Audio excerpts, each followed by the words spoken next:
Welcome back to the Crochet Crowd. I'm your host Mikey. Today we're going to be working on the crochet hexagon throw, and this is by redheart.com.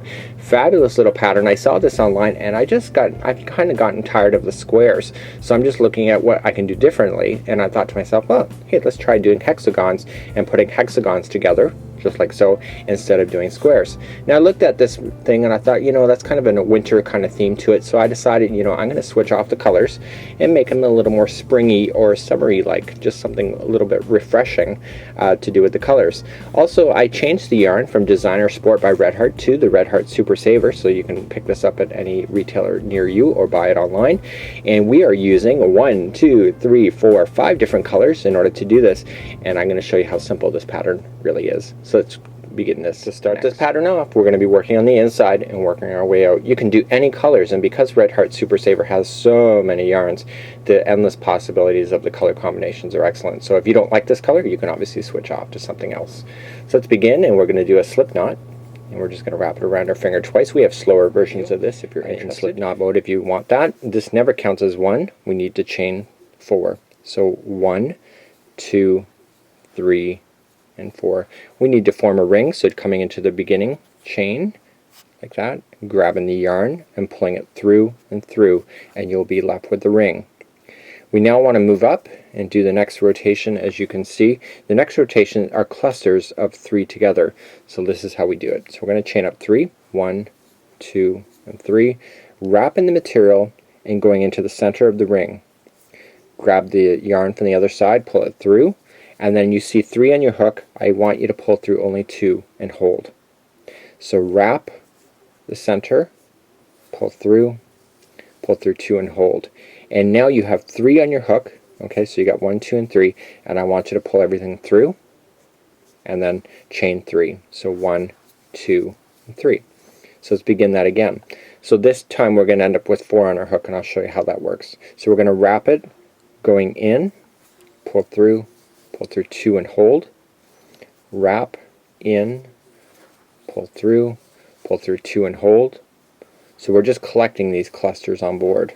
That's how we're doing it, and we want a total of 3 clusters per section.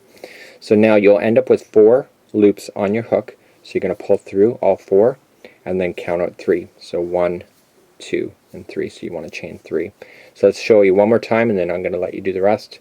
So wrap through, pull through 2 and hold, wrap through, pull through 2 and hold, wrap through, pull through 2 and hold. And now you'll end up 4 again, so pulling through all, and then 1, 2, and 3.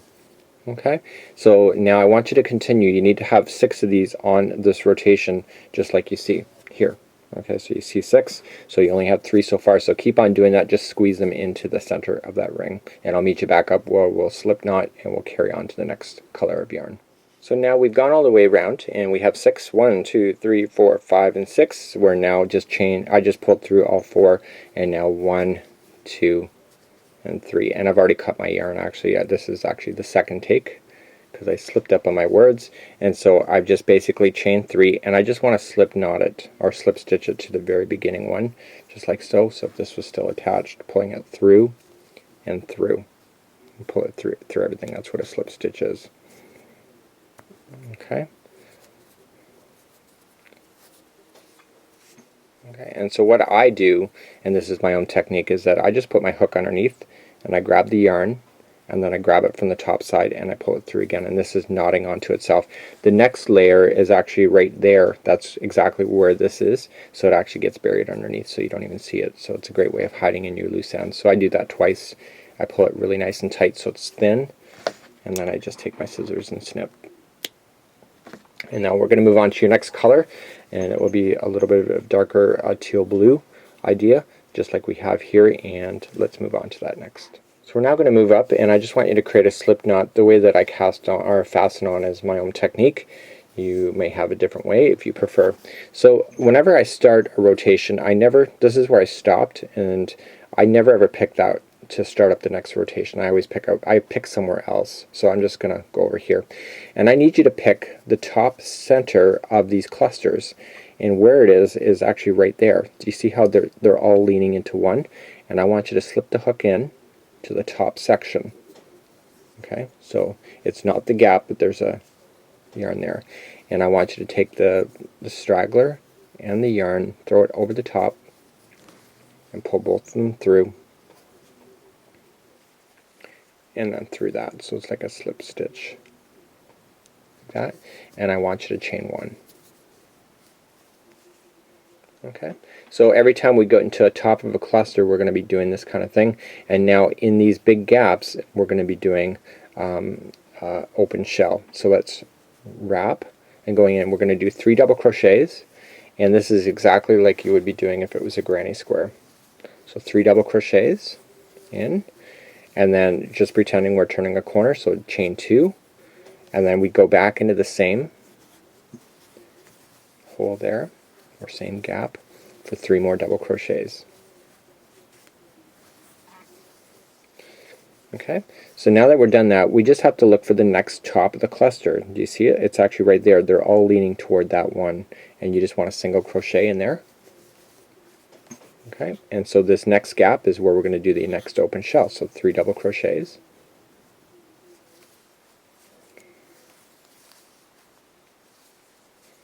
And then we're going to chain 2 and 3 double crochets into that same one, and I want you to do that all the way around, so I'm just going to repeat that one more time for those that are not quite got it yet. So the next one is just right at the top of the cluster for a single crochet, and now this next gap is where I'm going to be again for an open shell, so 3, 2, and 3, 3 double crochets, 2 chain, 3 double crochet. Let's meet up back at the end of this, and we'll cast this color off, and we'll move on to your next. We've now come all the way back around, and we are just going to come back, and this is where we started, and we just want to slip stitch it into where we started, just like that. So we pull through and through, and that concludes that. So you can see that even looks nice just like that if you wanted to do mini coasters for your coffee tables. So we just want to fasten this off before we do the next color, and I'm just going to do that. I like to make sure my fastening on and casting on are really quite tight so that they don't fall apart. Nothing's worse than doing all of this work and it falling apart afterward. Okay, and again, any other loose ends we can address at the end of this project as well if we, and I would do that off camera anyway. I wouldn't cut anything until afterward.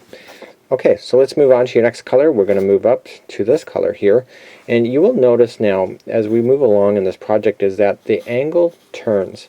So you can see that this is hexagonal here, but then you look at the next one, the hexagonal is actually rotated one turn, and then on the other side it's rotated again, and that's how this one is working. It's actually quite an amazing pattern. So let's begin this process, and we're just going to start off with a slip knot. And we want to come in to an outside point. So where we've chained 2, that's where we go in and grabbing both yarn, pulling it through and through. And I want you to chain 1 as we did before. So now the first one is right actually in the center spot here, and we are going to do the open shell again, and you're just looking for it. You can kind of pull it apart and see it. It's right there. And that's exactly where we're going to go. So we're just going to go right into the center point there. And we're going to do 3 double crochets, 2 chain, 3 double crochet.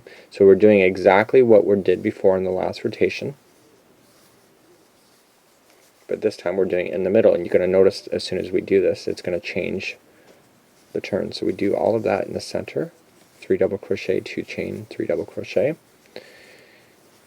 and then we come to the next point here, and this is where we single crochet. So come right into the gap itself, pulling it through, and now see how that's just changed everything. So now we just look for the next one. It's right in the center here, and we are going to do the same thing. So do that all the way around. We'll meet back up and we'll move on to your next color. And you're going to find with this project, by the way, that the first one may be a little slow, but once you start understanding this pattern, you can actually whip these out pretty quickly. So let's move along to your next step.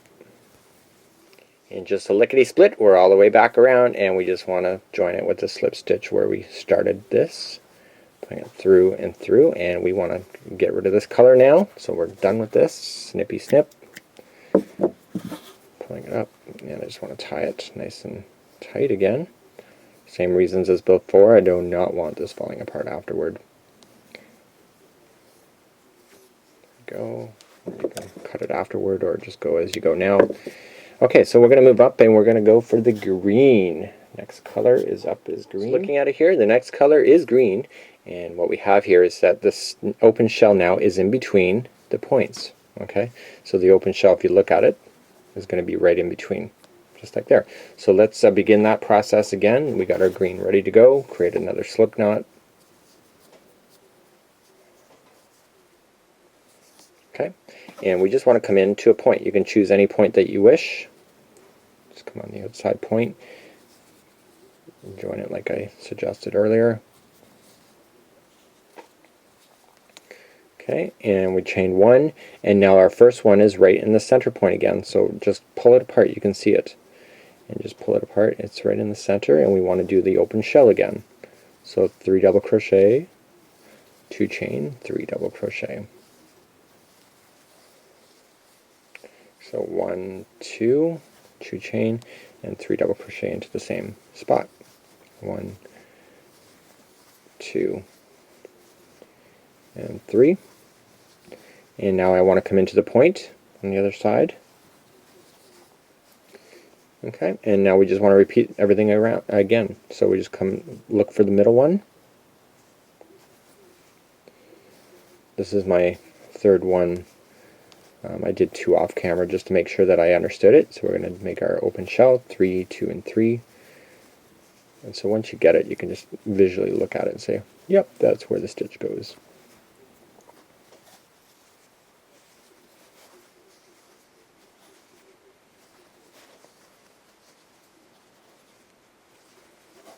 Okay, and I want to come into the next one. So do that all the way around. We'll meet back up, and then we're going to do our final color, which will be white. I've now come all the way back around, and now it's time to again slip stitch to the very beginning where we started. Pull through and through, and we are now done with the green. So let's do a little snippy snip again. So I think the most challenging part for this particular project isn't necessarily the hexagonal, it's more the sense that you got to change color all the time. But you know what? Rome was never built in a day, and this would totally look amazing when it's done anyway, so it'd be worth the effort. Let's trim that. And now start off with white. So now the white is the only thing left on these, and it's just a small little trim. And I'm going to show you how to do that. So let's start off again, slip knot. So what we need to do is that we need to start off, and normally we've been starting in a stitch, but see how these two are coming together? It's actually the middle. I want you to pull apart, and you'll see a gap and a gap. So a gap and a gap. And I want you to come into the gap, so not the middle section, but just right into the gap, okay, on the right hand side. And I want you to join your yarn. So I want you to fasten it on, and I want you to chain one. Okay, so now we're going to move to the next gap over here. Just go right into the gap for a single crochet and chain one. So now I want you to jump over two, so jump over this one, and we're going to go in for a single crochet and chain one. I want you to come on the outside here. We're just skipping every other one. So we're going to come up for the outside for single crochet, chain two, because we're turning a corner, come into the same hole for one single crochet, and now I want you to skip over. So I want you to go to the middle section here. Okay, so if you got 1, 2, and 3, just go into the middle. We're going to go there and then chain one. We're going to come back into the gap again, just like we did over here, and chain one. Where's the next gap? It's over here, right? So we're going to go there and chain one. So we're going to skip to the middle section there, so just not this one but the next one over, and chain one. On the out corner again, so we're going to chain single crochet, chain two, because we're turning a corner, come into the same hole and single crochet. So then we're going to skip. You know what I did? I did not chain one after I did that final one. You can see that it pulled together. So I got to make sure you chain 1 after every time you single crochet. That's the general rule.